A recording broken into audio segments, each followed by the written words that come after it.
Muy buenas tardes a todos ustedes. Bienvenidos a esta cátedra Buriua Pichat. La continuación, ahora con una charla que presentará el profesor Laurent Toulemont.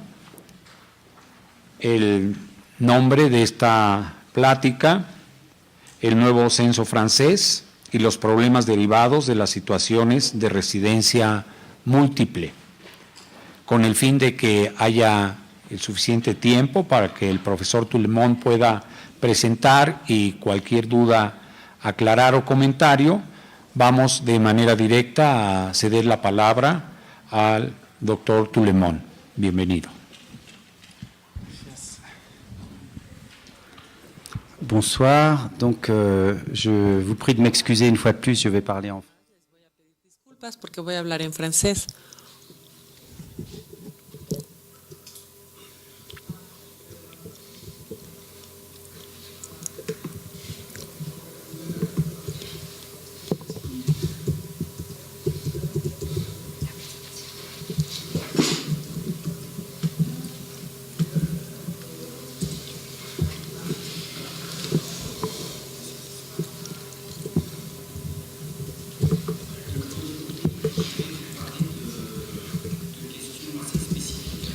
Bueno, hoy les voy a hablar de cuestiones bastante específicas de Francia. Francia modificó su sistema de censo en el 2004 y muchas preguntas se plantearon en términos de cómo se cuentan los individuos. Entonces, las dificultades que enfrentan los países cuando hacen censos son muy variables de un país a otro, pero bueno, a grandes rasgos todos los países tienen dificultades para sus censos porque se trata de operaciones que resultan muy caras, muy pesadas y que tienen muchas funciones. En particular, hay muchos textos legales que dependen del censo.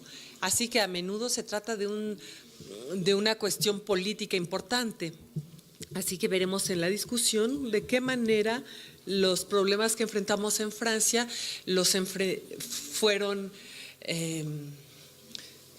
o de qué manera la experiencia francesa se puede comparar con la experiencia en México o en otros países.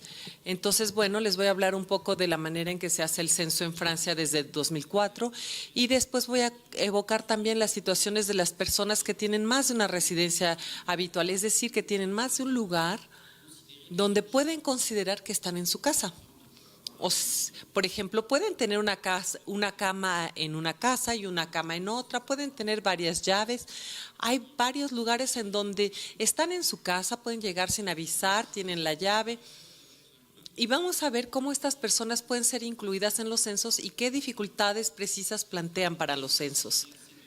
Si me queda tiempo, volveré después a las situaciones de multiresidencia para examinar de manera un poco más concreta a qué corresponden estas situaciones de multiresidencia. ¿Quiénes son esas personas que tienen varias casas? ¿Cuál es su situación familiar? ¿Cuál es su edad?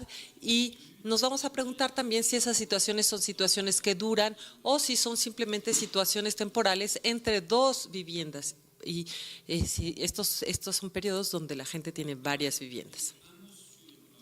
Bueno, un comentario sobre el censo en Francia desde el 2004. El principal cambio reside en el hecho de que el INSEE, el Instituto Nacional de la Estadística y de los Estudios Económicos, es decir, el equivalente de la INEGI en francés, decidió dejar de hacer un censo en el que se censa a todos y ahora cada año se interroga solo a una pequeña parte de la población. Vamos a ver por qué hizo esto el INSEE y cómo se implementó este cambio. En Francia tenemos censos que tienen lugar en fechas bastante irregulares. Se escalonan cada 6, 7, 8 y a veces hasta 9 años. El último censo en particular, el último censo exhaustivo, el de 99, tuvo lugar 9 años después del censo anterior que había tenido lugar en 1990. Ese censo normalmente debería haber sido hecho en el 87, pero por problemas de presupuesto el gobierno ya no tenía dinero, entonces retrasó el censo 2 años. Entonces, claro, los datos del 2000 Perdón, en el año 2000 todavía no teníamos los datos del 99 y entonces todas las políticas públicas se estaban haciendo con respecto al censo de 1990, o sea que los datos ya tenían 10 años de antigüedad, lo cual generaba mucha insatisfacción por parte de los usuarios de los datos, que decían que estos datos eran muy poco útiles. Entonces, bueno, un censo general es algo complicado, paraliza completamente el Instituto de Estadísticas durante la colecta de datos y además complica las operaciones porque cada vez el instituto tiene que reclutar a mucha gente, contratar a mucha gente, capacitarla y esto plantea problemas de calidad bastante considerables. Debido a todo esto, los datos son bastante antiguos para los usuarios. Reemplazamos entonces los censos exhaustivos por datos basados en encuestas anuales y esto tiene muchas ventajas. En primer lugar, en términos de costos y de organización financiera, porque el censo se distribuye a lo largo de todos los años y hay una cierta homogeneidad en los gastos.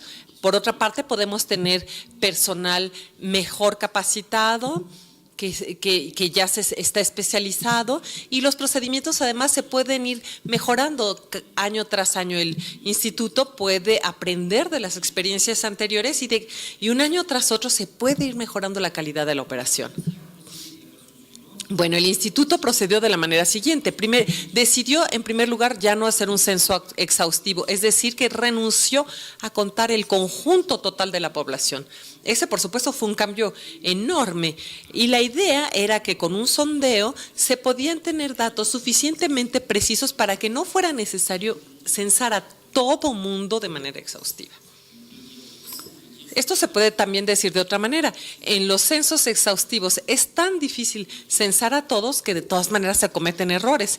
Y en cambio, interrogando solo una parte de la población, pero haciéndolo con mucho cuidado, vamos a tener una información mucho más precisa que si hubiéramos interrogado a todos. Entonces, incluso en términos de calidad, el hecho de renunciar a interrogar a todo mundo no quiere decir que estemos renunciando a una buena calidad del censo. El segundo paso que dio la INSEE es que como interrogamos a una pequeña parte de la población cada año, la idea es agrupar varias encuestas de varios años y en Francia se decidió agrupar 5 años de censo para tener una estimación de la población para el año de en medio, o sea, el año 3. La referencia es el año 3 y para hacer esto, el INSEE estableció una lista de todas las viviendas de las grandes ciudades con su dirección.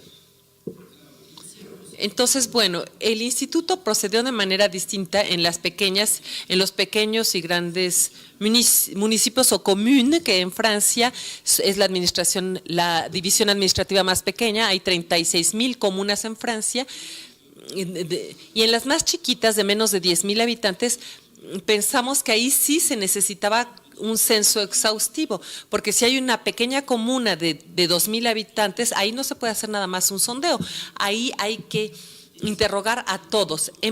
En cada pequeña comuna o municipio la idea es, bueno, en las comunas normales más bien, se interroga a una persona de cada 5%, una persona de cada 5, es decir, el 20%. Bueno, el instituto estableció muestras, una muestra para cada año, 5 muestras sucesivas, y entonces hay 20 regiones en Francia y entonces la muestra está lo más equilibrada posible para evitar las variaciones de un año al otro. Aquí tienen un mapa de la isla de Francia, es la región que rodea a París. En el centro tienen a París. Y en torno a París tienen toda una serie de municipios o comunas que están en gris porque tienen más de 10,000 habitantes y los otros puntos en color tienen menos de 10,000 habitantes. Y entonces aquí ven que tenemos 5 colores que corresponden a colores de rotación. Un año se interroga a todas las comunas azules, otro año a todas las rojas y así al cabo de 5 años el censo ya pasó a todas las pequeñas comunas o a todos los municipios. Bueno, para las pequeñas comunas tenemos una información acerca del conjunto de las comunas y después se calcula la información para el año del censo, porque en algunas comunas se hizo el censo en 2 años antes y otras 2 años después, pero los cálculos se hacen para que todo se establezca en un solo año, que es el año 3.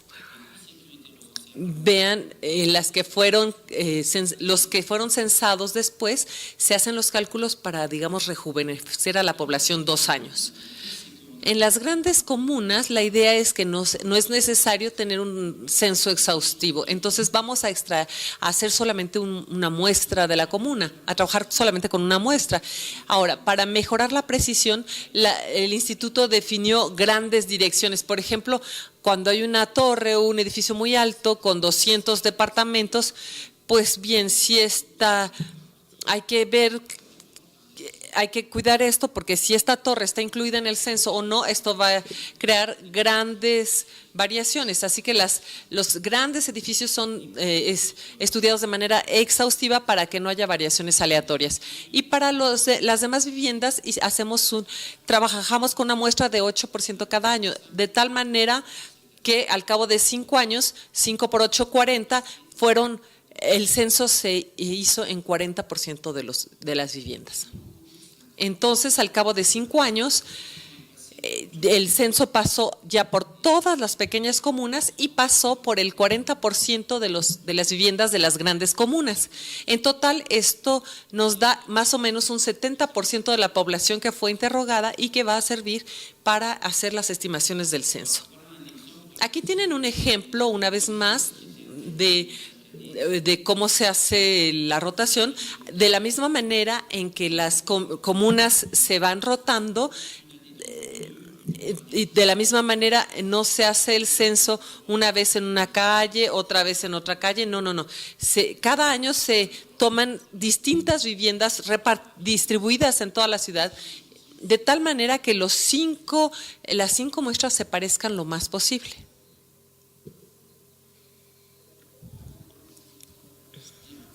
Bueno, no sé si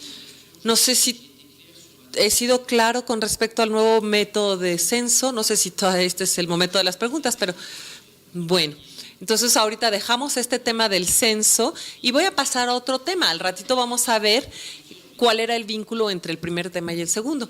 Este segundo tema es la gente que tiene distintas casas. La dificultad principal aquí es que el censo es, en primer lugar, un censo de viviendas. Los agentes censores van a ciertas direcciones, tocan, les abren la puerta, hay habitantes e interrogan a los habitantes de la casa. Y entonces el trabajo del agente censor es definir entre todas las personas que están tras la puerta quiénes son los habitantes allí y quiénes están nada más de visita o quiénes son los turistas. Por ejemplo, si yo estuviera allí hoy, aunque estoy aquí en México, la verdad es que yo no resido aquí en México. Entonces el censo tiene que hacer una clasificación y filtrar cuáles son aquellos para ver quiénes viven allí y para quiénes es su vivienda principal y quiénes no deben ser contados en el censo.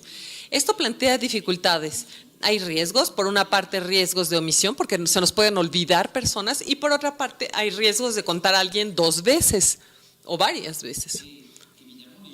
Y claro, las personas que tienen varias viviendas son excelentes clientes para ser contados 2 veces, puesto que se les hace el censo a veces en sus 2 viviendas. Entonces, las personas que tienen 2 residencias pueden ser objeto de un doble conteo. Hace ratito vimos que en el censo se interroga solo a una pequeña comuna de cada 5 y 8% de las personas en una gran comuna. O sea que si uno tiene 2 casas, hay pocas posibilidades de que uno sea censado en el mismo año. Entonces la persona no se da cuenta. Antes sí, la gente se daba cuenta y decía, no, a mí ya me contaron en el otro, porque se dan cuenta que hay un censo. La gente se da cuenta de que están siendo contados 2 veces, pero con un censo basado en encuestas permanentes, la gente no se da cuenta que es contada 2 veces. Así que el riesgo de doble contabilidad es aumenta. En cambio, el riesgo de omisiones disminuye porque los sensores ya están bien entrenados y van a buscar bien a la gente. El riesgo entonces va a ser que vamos a tener demasiada gente en el censo. Ahora, para trabajar con estas cuestiones de multiresidencia,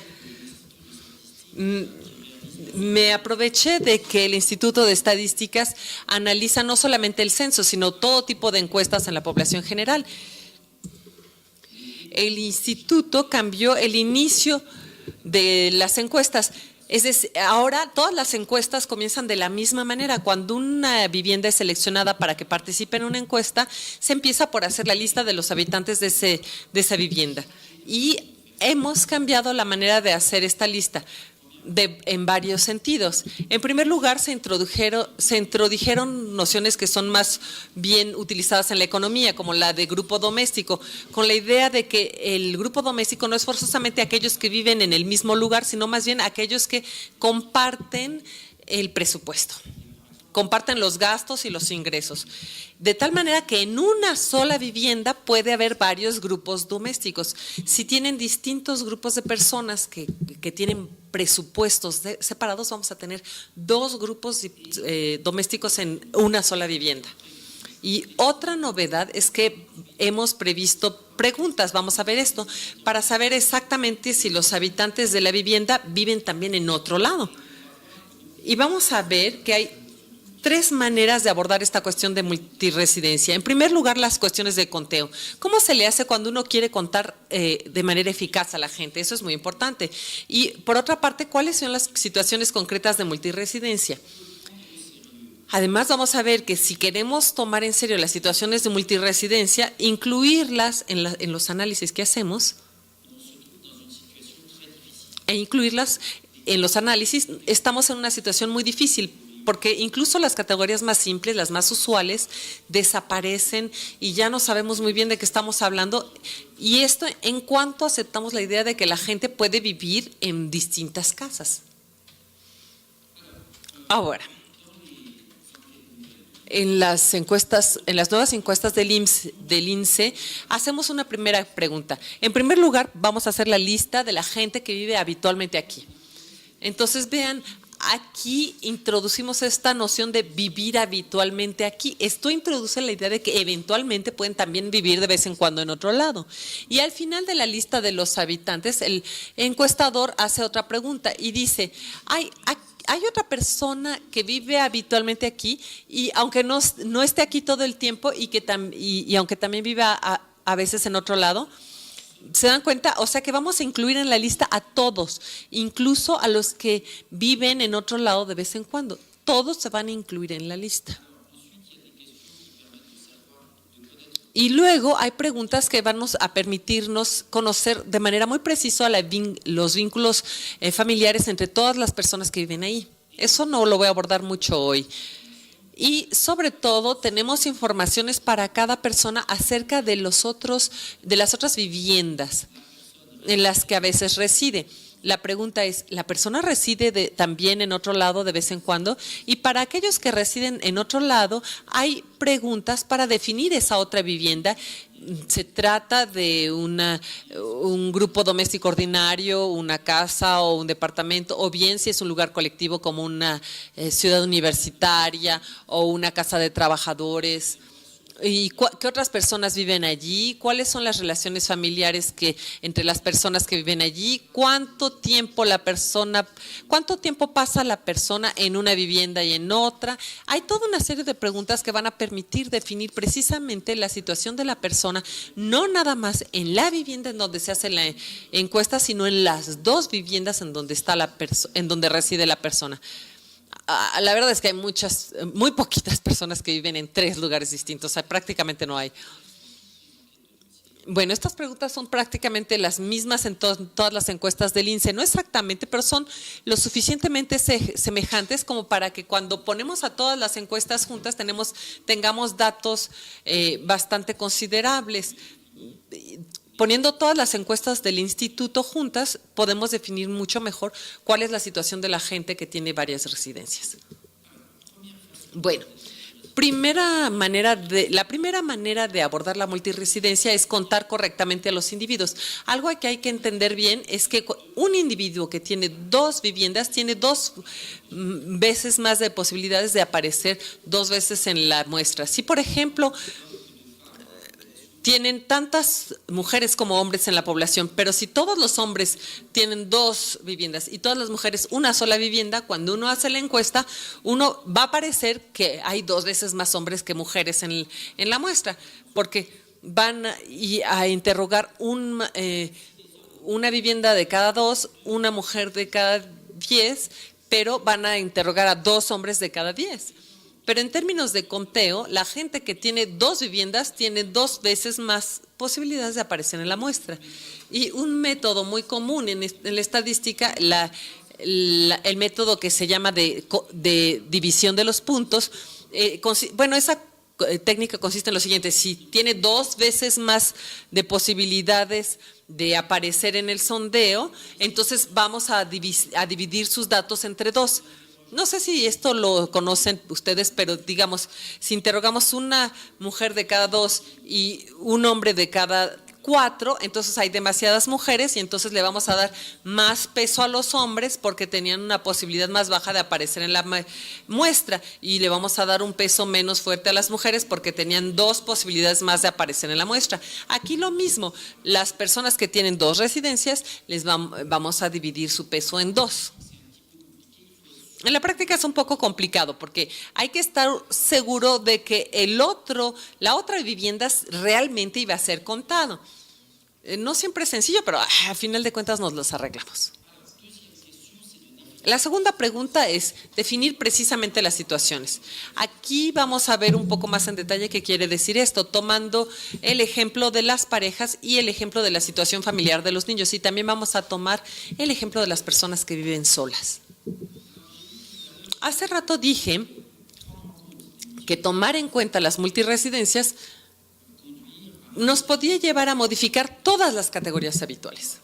¿Qué quiere decir esto? Vamos a tomar 3 ejemplos. Cuando las personas tienen una sola residencia, podemos definir una pareja. Y podemos decir, esto es fácil. Una pareja son 2 personas que viven juntas y están definidas por una relación que ellos van a definir como una relación de pareja. Pero ¿qué pasa cuando las parejas tienen 2 residencias habituales? Y si estas personas viven juntas una parte del tiempo, pero no todo el tiempo, si una parte del tiempo viven cada una en su casa, ¿cómo vamos a definir si las personas viven juntas o no en una pareja? Otro ejemplo es cuando hablamos de las personas solas. Una vez más, si las personas tienen una sola vivienda, es fácil.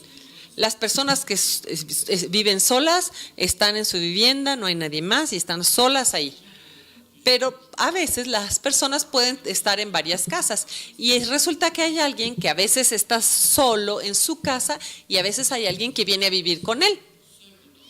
Entonces están los solos y están los que están solos de vez en cuando, pero a veces viven en pareja. Y hay personas que tienen varias casas que pueden estar viviendo solos en una vivienda, pero acompañados en la otra.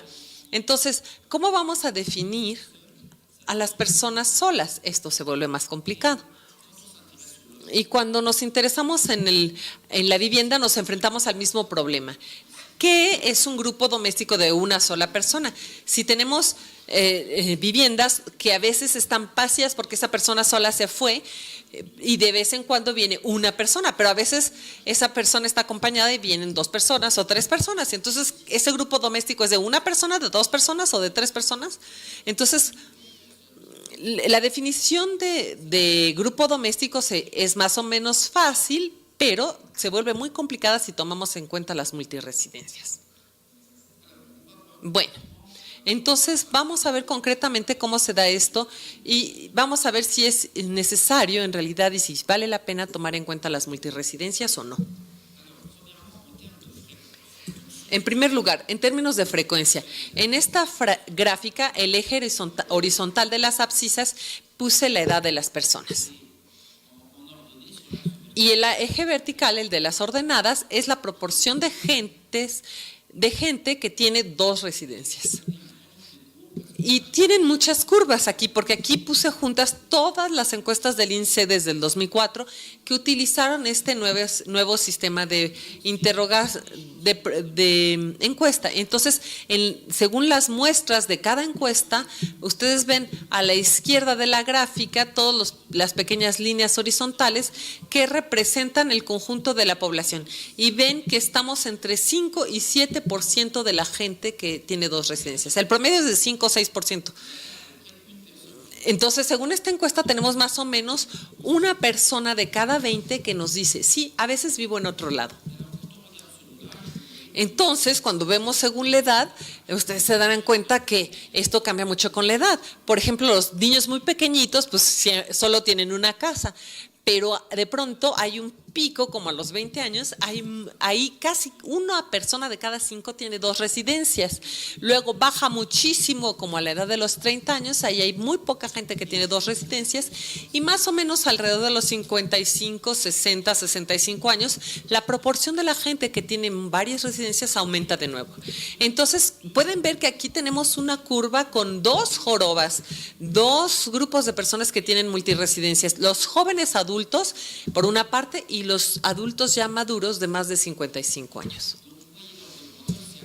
Y como ven, el total, el promedio, es como 5% de los que responden las encuestas que dicen que tienen 2 residencias. Son las personas que responden, ¿eh?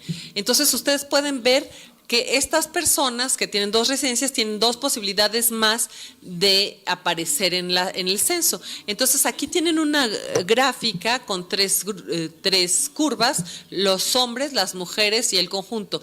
Las mujeres es la línea en azul, los hombres es la línea punteada y el conjunto es la línea negra. Y entonces, bueno, una vez más tienen sobre el eje horizontal las edades y en el eje vertical la proporción de la gente que tiene 2 casas. Una vez que ya corregimos los datos, porque las personas que tienen 2 residencias pueden aparecer 2 veces en la muestra, vemos que en realidad son más bien el 3% de las personas las que tienen 2 residencias. Entonces, 3.3 digamos. Entonces, más o menos, a los 20 años tenemos 11%, un joven de cada 9 tiene 2 casas. Y alrededor de los 65 años tenemos más o menos un 4%. O sea que, bueno, para los niños sube esto cuando sus padres se separan. Los jóvenes adultos tienen 2 casas porque a veces ellos ya dejaron como adultos el domicilio de sus papás, pero en realidad regresan a casa de sus papás. Comparten en realidad su tiempo entre un domicilio en donde trabajan o estudian y otro domicilio que es como la casa de sus papás a la que regresan. Y con respecto a los que ya tienen una edad más avanzada, como 65 años, ¿qué pasa? Pues bien, a veces son parejas que se desplazan juntos, tienen una residencia para el verano y otra residencia para el invierno, o solamente el señor se va en el invierno y la señora se queda siempre en su casa. Hay todo tipo de situaciones. A veces es un poco complicado de entender lo que pasa. Y luego ya no se entiende si siguen estando en pareja o no, si la gente se desplaza si se desplazan juntos o no. A partir de esa edad, la gente hace cosas extrañas. A veces se va un tiempo 3 meses a casa de un hijo, 3 meses a casa de otro hijo. Hace cosas así que son bastante complicadas. Entonces, por el momento no hemos trabajado realmente acerca de lo que sucede con estas personas de edad más avanzada. Bueno, con respecto a los niños, vamos a observar sobre todo la última línea del cuadro aquí, la última columna. Bueno, no, perdón, la primera columna es los datos brutos de cada encuesta. Tenemos más o menos 4.7 de los niños que viven con su padre. Sí, estamos hablando, perdón, de la línea de hasta abajo, la última línea. Y entre los padres separados, los hombres pueden decirnos que el niño vive con él. Y hay 4.7% de niños que viven solo con su papá. Ahora, resulta que estos niños sí viven con su padre, pero una parte del tiempo viven con su madre. en Francia los juicios de divorcio incitan cada vez más a los padres a que hagan posible la residencia compartida de los niños. Por ejemplo, viven en casa de uno y de otro de manera alterna. Eso no siempre es simple, porque cuando los padres se separan es porque ya no se entienden y se tienen que entender por los niños. Y si el niño va a la escuela, se necesita que los dos vivan cerca de la escuela para que el niño pueda ir siempre a la misma escuela, pero viva a veces con su papá y a veces con su mamá. En la práctica esto no siempre es sencillo, pero en este momento hay una especie de moda en Francia. A los jueces les gusta mucho la residencia compartida para los niños. Les parece que es importante que los niños continúen teniendo vínculos fuertes con su padre y con su madre. Entonces los jueces dicen que es por el bien de los niños, pero en otros países, en otras épocas, el bien del niño consistía más bien en que hubiera otras soluciones.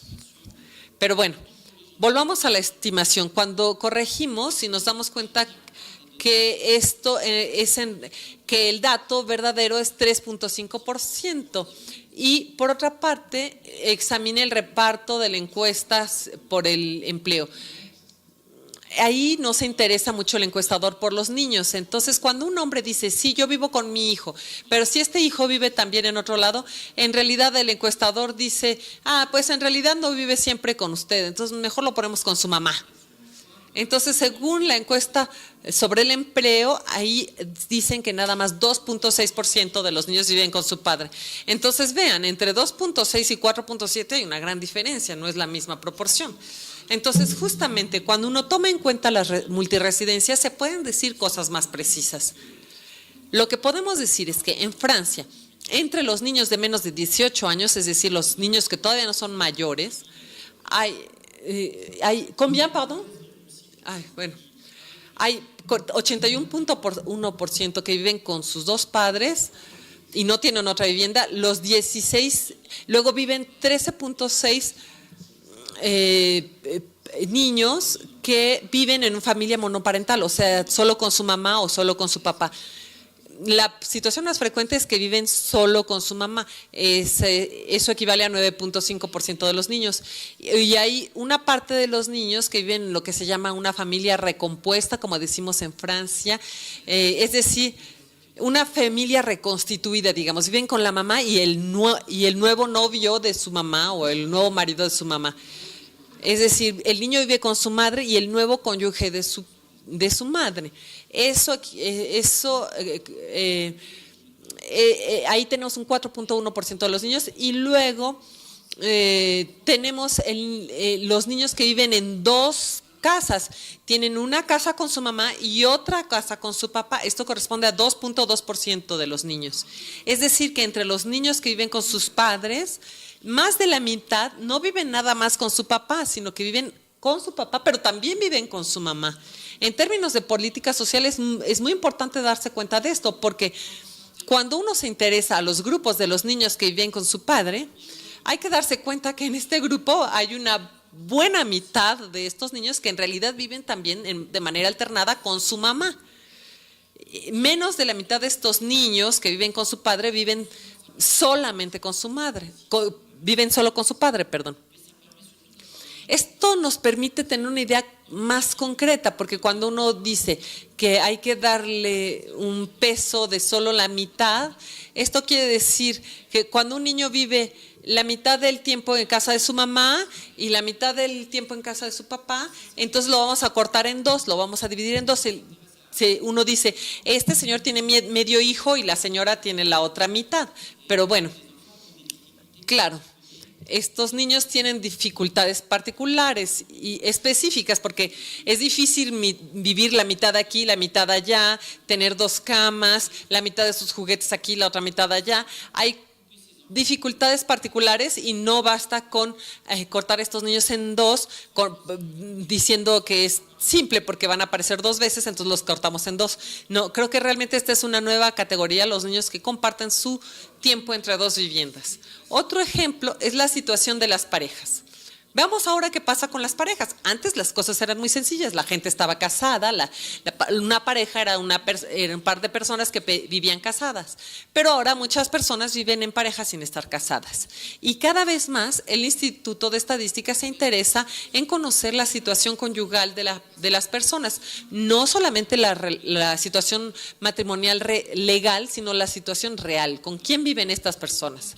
Y aquí les puse los resultados de cuatro fuentes de datos. Hasta arriba tienen el censo.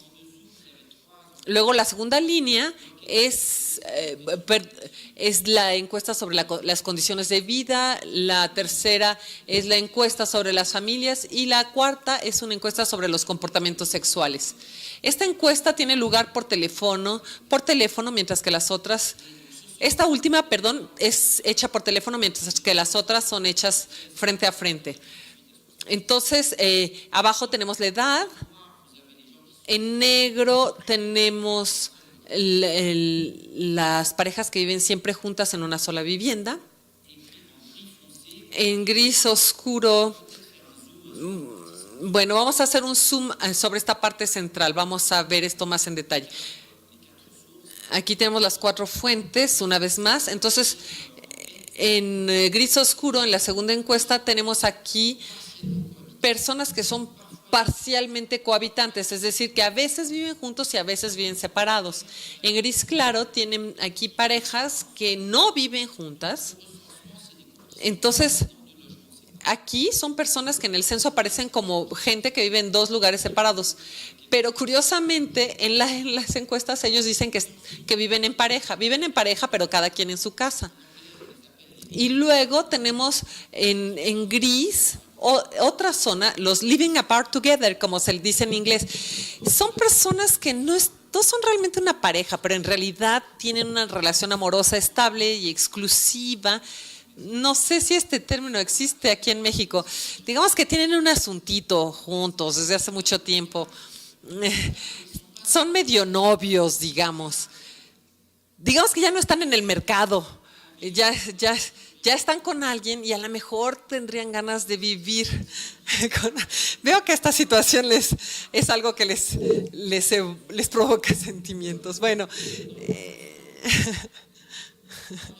digamos que en este censo parecen faltar parejas. Hay demasiadas pocas personas en pareja según el censo. El censo entonces corta las parejas, porque si cada quien vive en su casa, entonces cada quien va a ser censado en su pareja. Incluso si en realidad la gente pasa la mitad del tiempo en su casa y la mitad con el otro, pero en el momento del censo cada quien es censado en su casa, entonces esa pareja no aparece. E incluso cuando aparecen incluso si hay preguntas que dicen, ¿usted vive en pareja o tiene pareja? No basta para corregir esto. Aquí tenemos una frontera un poco vaga porque hay parejas semicohabitantes o parejas no cohabitantes que corresponden a menudo a situaciones en las que las personas están separadas por razones profesionales. Están juntos, se consideran que están juntos, pero uno de ellos vive lejos y entonces uno de ellos tiene una casa por allá, pero tienen la intención de vivir juntos en el futuro. Y en la encuesta sobre las familias, la tercera línea, no se hicieron preguntas acerca de los corresidentes. Entonces vean, ahí hay una frontera en medio entre las parejas y las relaciones amorosas estables. La frontera queda más o menos como a la mitad. Y en la encuesta CSF, una encuesta sobre los comportamientos sexuales, ahí la noción de relación amorosa es como más vasta. Vean que la gente dice aquí más fácilmente que tiene una relación amorosa si les preguntan acerca de sus relaciones sexuales. Entonces, la diferencia entre los que viven en pareja y los que no viven en pareja, hay algo complicado. Hay un problema con la cuestión de la multiresidencia, pero no nada más hay un problema con eso. Por ejemplo, también es difícil saber, y eso es algo que no hicimos en la encuesta porque es algo un poco complicado, pero tal vez hay situaciones en las que tenemos 2 personas, uno dice que está en pareja y el otro dice, no tengo pareja. Uno dice, bueno, sí, estoy un poco comprometido, pero no estoy en pareja. Sobre todo los hombres tienen tendencia a decir que están en pareja, mientras que las mujeres son mucho más prudentes. Mientras no viven con el hombre, no dicen que están en pareja. Entonces, cuando se pregunta a los hombres y a las mujeres, resulta que hay más hombres en pareja que las mujeres que viven en pareja, no tanto porque haya tantas parejas homosexuales, sino que lo que pasa es que no dicen siempre que viven, que están en pareja, ¿no? Los hombres y las mujeres dicen cosas distintas. Ahora pasamos a las personas solas. Vamos a ver este cuadro que es un poco complicado, entonces lo vamos a ir viendo juntos. Tenemos un primer cuadro, digamos, con un total que equivale aquí a un 100%. Entonces tenemos 100 personas que están clasificadas según dos criterios. Tenemos una columna de las personas columnas que corresponden a las personas que tienen una vivienda, y la segunda columna es las que tienen varias viviendas. El 96.7% tienen una vivienda y 3.3% tienen varias viviendas. Y aquí tenemos la situación de las personas. Unas personas dicen que viven sola. 13.2 viven solas en una sola vivienda. Ellos tienen una sola vivienda en la cual están siempre solas. Y hay 0.2% de personas que tienen varias residencias y en las dos están solos. Entonces eso es un total de 13.4% de personas que están siempre solas. Ahora, tenemos personas que nunca están solas, es la tercera línea del cuadro. El caso más frecuente es el de las personas que nunca están solas y que tienen una sola residencia, son 82.6%. Y tienen personas que tienen dos residencias, pero no están nunca solos. Por ejemplo, son los niños. Siempre están o con su papá o con su mamá, aunque tengan dos residencias. Y aquí tenemos una línea intermedia, la segunda línea, que es la de los que viven a veces solos. Cuando tienen una sola vivienda, ellos están solos y a veces viene alguien a acompañarlos. Eso es 1% de la población. Y tenemos otra situación menos frecuente, es la situación de personas que tienen varias viviendas, y en una vivienda están solas y en otra vivienda viven con otras personas. Entonces vean que en total tenemos distintas maneras de definir la proporción de las personas solas. La estimación mínima es de 13.4 personas que están siempre solas. Es así, podemos decir, siempre están solas. Y la estimación máxima es 15%, y son personas que están al menos una parte del tiempo solas en al menos una de sus viviendas. Como ven, aquí hay una diferencia bastante considerable de 2 puntos. Y cuando se compara esto con la encuesta sobre el empleo o la encuesta sobre la vivienda, esto nos permite entender si las están contando o no.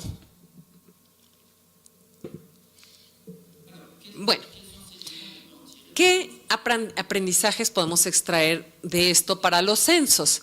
Hemos visto que hay dificultades para ubicar a las personas que tienen varias viviendas en una sola vivienda. ¿A qué tipo de situación familiar corresponde esto? Tenemos parejas que son parcialmente cohabitantes, en donde cada quien es censado en su vivienda. Por otra parte, tenemos hijos de padres separados. Y aquí vemos que en el censo tanto el padre como la madre tienen ganas de decir: sí, mi hijo vive conmigo. Y es normal, porque sí, en realidad sí, el niño tiene una recámara ahí, su cama, ahí, esto está considerado a nivel social, y además hay cierta rivalidad. Entonces ellos siempre quieren decir: sí, el niño vive conmigo. Y para los jóvenes es un poquito lo mismo. Los jovencitos de 20 años están súper contentos de decir: sí, yo ya me fui de mi casa, y están muy orgullosos, entonces dicen que viven solos. Pero los padres dicen: mi hijo regresa cada fin de semana, trae su ropa a lavar, se lleva cosas del refrigerador, viene a pedirnos dinero, y dicen: sí, nuestros hijos viven con nosotros. A veces viven en otro lado, pero en el censo los cuentan en su casa. Y dicen: no, ahí sigue su recámara, no podemos quitarla, no la vamos a rentar, ni vamos a hacer ahí una oficina. Entonces, como ven,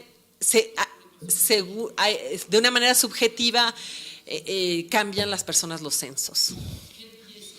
Bueno, ¿qué sesgos introduce esto en el censo? Tal vez el principal sesgo es que el número de familias monoparentales, como les dije, una familia monoparental es la de un solo adulto que no vive en pareja con sus hijos. El número entonces de las familias monoparentales es doblemente calculado en los censos. Por una parte porque hay parejas que están separadas, entonces aparentemente tenemos una pareja monoparental aquí y una una familia monoparental acá, cuando en realidad son los mismos niños en dos casas. A menudo los niños son contados en 2 veces y esto hace que parezca que hay mucho más familias monoparentales. Son familias monoparentales de tiempo parcial que son contadas como 2 familias monoparentales. Un niño que vive la mitad del tiempo con su papá y la mitad del tiempo con su mamá, parece que hay 2 familias monoparentales cuando hay un solo niño. Entonces, y para las personas solas también hay una sobreestimación.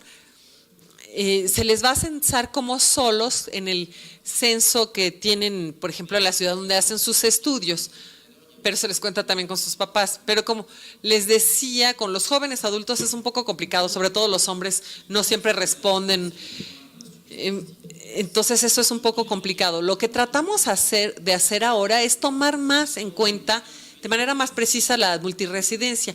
En las encuestas ahora se imponen a las personas reglas para saber si se les debe contar en esa vivienda o no, pero a veces son reglas complicadas, a veces la gente no está contenta. Por ejemplo, cuando hay alguien que tiene un hijo y su hijo vive también con su expareja, usted puede poner las reglas que quiere, esa persona va a incluir a su hijo en su casa. Entonces, lo que tenemos que hacer es incluir preguntas para entender quiénes están viviendo en una situación de multiresidencia. A ver, ¿me queda un poquito de tiempo? Díganle que sí, para que no se apure.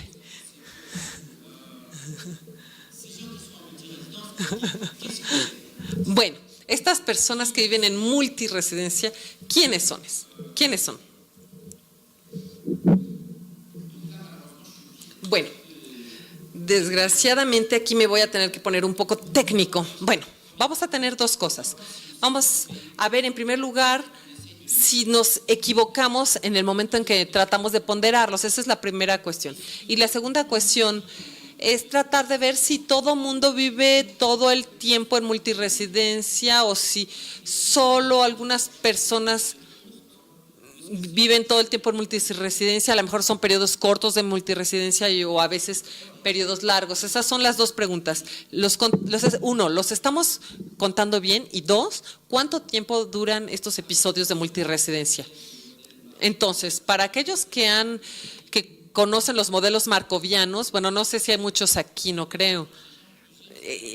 Aquí en la técnica es interrogar a las personas varias veces. Entonces, no les vamos a hacer la pregunta sobre su situación en un momento dado, sino les vamos a hacer las preguntas acerca de los cambios que hay con respecto al año precedente, el año anterior. Entonces vamos a calcular no la proporción de gente que está en multiresidencia, sino la proporción de personas que entran en una situación de multiresidencia o que salen de una situación de multiresidencia.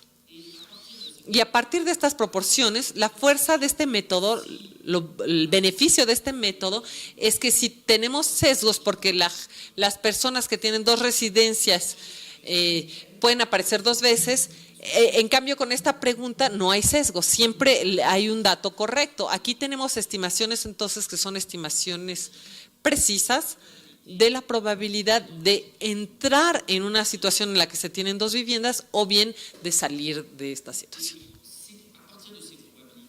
Y a partir de esta probabilidad podemos hacer unas curvas. Bueno, mejor les voy a enseñar los resultados para las mujeres, va a ser más simple. Aquí tenemos una vez más tenemos una vez más las edades en el eje horizontal y en el vertical la proporción observada de gente que tiene 2 residencias. Entonces, en azul punteado tenemos la proporción de la gente que tiene 2 residencias según... Pero haciéndole esta pregunta de si ha habido cambios en sus residencias. La curva de arriba es la curva tal como aparece en el censo y la curva que está abajo es la curva que se obtiene una vez que ya se corrigió el peso de los individuos, es decir, dividiéndolos en dos. Los que tienen 2 residencias los vamos a dividir en 2. Y vean cómo para los jóvenes esto es mucho mejor, o sea, es un dato mucho más confiable. Este método markoviano nos permite constatar que sí tenemos razón en dividir el peso de estas personas entre 2, porque estas personas efectivamente tienen dos viviendas. Luego al final los viejos, ya esto se vuelve, vemos que hay diferencia porque la situación es un poquito más complicado, tienen a veces otras residencias, en fin. Pero lo que quiero enseñarles es que el método markoviano nos permite ver que si no tomamos la precaución de dividir entre 2, las personas van a aparecer 2 veces y va a ser demasiado alta la curva. Bueno, de esto ya hablé.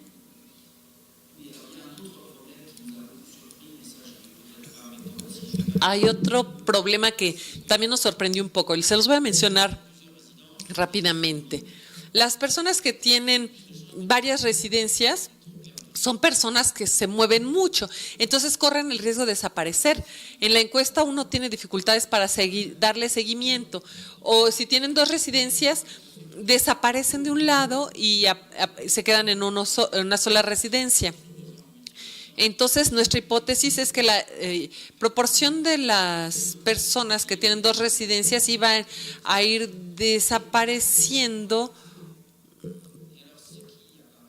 pero nos dimos cuenta que la misma pregunta planteada a la misma persona en 2 momentos distintos no se entendía de la misma manera. Cuando uno les pregunta, siguiendo el modelo markoviano, ¿usted vivía antes?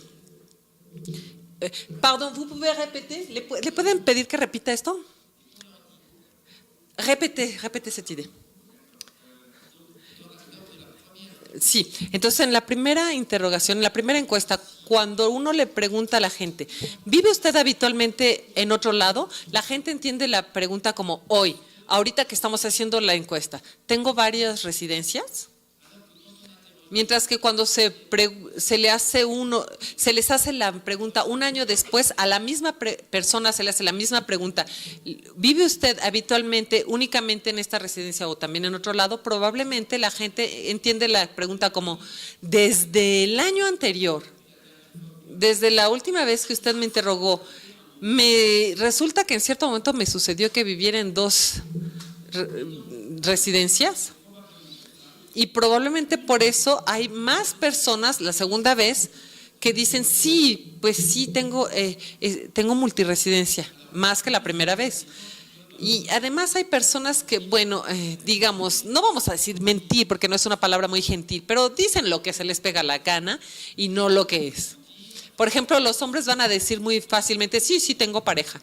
Y las mujeres dicen, no tengo pareja. Y en términos de residencia, los padres dicen, mis hijos viven conmigo. Incluso si en realidad el niño viene solamente un fin de semana cada 15 días. Pero el papá dice, sí, mi hijo tiene aquí su recámara, vive conmigo. Y la mamá, en cambio, va a decir, sí, vive conmigo. Yo lo llevo a la escuela, al dentista, yo le compro su ropa. Sí, va con su papá de vez en cuando, pero vive únicamente en mi casa. Entonces las mamás no van a decir que el niño vive también habitualmente de vez en cuando en otro lado. Y entonces aquí tenemos respuestas complicadas. Cuando complicamos las respuestas de los padres y de las madres, resulta que hay muchos, si confiamos en los padres, hay muchos más niños que viven en 2 lados. Entonces, la gente no siempre responde cosas coherentes. Todo esto para decirles que cuando queremos examinar el detalle, muchas veces nos damos cuenta que cuando hay preguntas complicadas, las personas responden cosas que no siempre son muy coherentes. Bueno, muy rápido.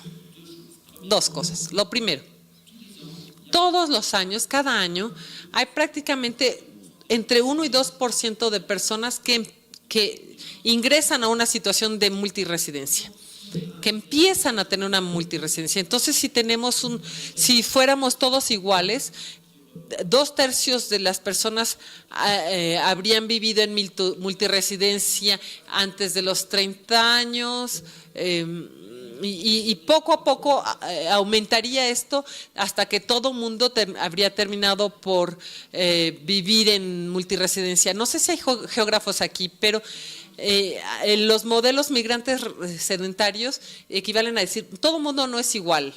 No todo el mundo es igual, hay unos que se desplazan y hay otros que nunca se mueven. Hay personas que nunca se mueven y que siempre viven en un solo lugar, mientras que hay personas que toda la vida se la pasan en 2 residencias. Pero como interrogamos a la gente varias veces, podemos estimar todos estos modelos más complicados. Y lo que podemos decir en la realidad es que más o menos 20% de las personas que va a vivir en multiresidencia, es decir, 1 de cada 5. La segunda pregunta es, ¿cuánto tiempo duran los periodos de multiresidencia? Una vez más, no voy a entrar en el detalle de los cálculos, pero lo que sí hay que notar, lo importante aquí es que es un poco más de 1 año. Estos episodios de multiresidencia son episodios más bien cortos en la vida de las personas. Son más largos para los niños. En realidad, los que tienen multiresidencia durante más tiempo son los niños. ¿Por qué? Pues porque cuando los padres se separan, pues los niños pasan a veces 4 o 5 años dividiendo su tiempo entre la vivienda entre la residencia del padre y la residencia de la madre. En cambio, en los adultos, la multiresidencia es más bien como un periodo de transición, como si tomaran como todo 1 año para mudarse, se van mudando poco a poco, o bien tienen que ver con situaciones profesionales. Por ejemplo, durante 1 año, o por estudios o por razones de trabajo, la gente se va a desplazar, conservan su casa anterior y tienen una nueva casa, pero al cabo de 1 año van a abandonar su nueva casa y van a regresar a su casa anterior, por ejemplo. Bueno, llegamos ya a la conclusión. Espero en primer lugar haberlos convencido de que el método de censo del INSEE es eficaz. Es decir, que cuesta más barata y es de mejor calidad. Pero plantea un problema que es tal vez más fuerte que antes para las personas que tienen varias residencias. Entonces, gracias al hecho de que hay encuestas hechas con muestras bastante grandes, ya podemos saber cómo responden las personas a las encuestas. Y entonces vamos a tratar de incluir preguntas en los censos para ubicar bien estas situaciones de multiresidencia, sabiendo que hay algunos desafíos importantes. No les mencioné, por ejemplo, un desafío bastante considerable y que tiene que ver con la medida de la pobreza. En Francia, como en todos los países del mundo, hay más bien un aumento de la pobreza y la pobreza se basa en la medida del nivel de vida. Para ver el nivel de vida, consideramos a toda la gente que vive junta, ponemos juntos sus ingresos y los dividimos por la gente que vive junto y eso nos da su nivel de vida. Pero ¿qué pasa con la gente que tiene varias residencias? Es obvio que no aportan su salario en los 2 lugares. Pero si tienen 2 camas, pues sí tienen 2 camas, no pueden tener 2 medias camas. Entonces, esto puede plantear problemas de medidas del nivel de vida y hemos visto que el censo aumenta el número de familias monoparentales. Ahora bien, hay muchas familias pobres que son familias monoparentales. Hay una cantidad bastante grande de familias monoparentales que son clasificadas como pobres. Por ejemplo, es la mamá sola con solo sus ingresos, pero en realidad el papá le pasa un dinero. Entonces, esto plantea problemas incluso para los economistas. Bueno, aquí puse algunas referencias de artículos que están disponibles en internet, en donde se presentan estos trabajos. Y tenemos proyectos, por supuesto, todavía porque este trabajo está en curso. Yo no estoy en el grupo de estudios estadísticas, pero trato de convencer a los del Instituto de Estadísticas que esta cuestión de la multiresidencia es un tesoro y que sería un gran error no tomarlo en cuenta. Muchas gracias.